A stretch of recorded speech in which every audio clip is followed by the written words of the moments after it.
Hello and welcome to Sit Down Saturday, where we answer your questions. Today's question is, where does the power of rotation come from? The hip flexors or the shoulders?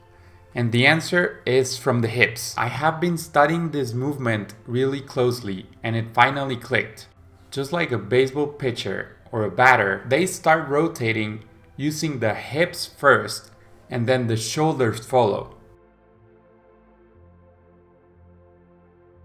We have very powerful core muscles, and if we use them, we can store energy like a rubber band. And it goes all the way to our shoulders and then to our arms, and we can move our shoulders really fast if we use our hips first. You should rotate your hips first and then the shoulders follow.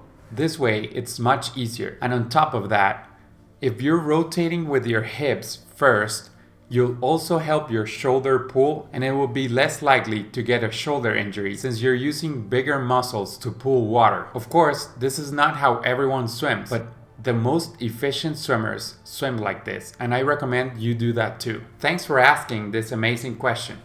Keep asking questions in the comment section below. See you there. Swim fast!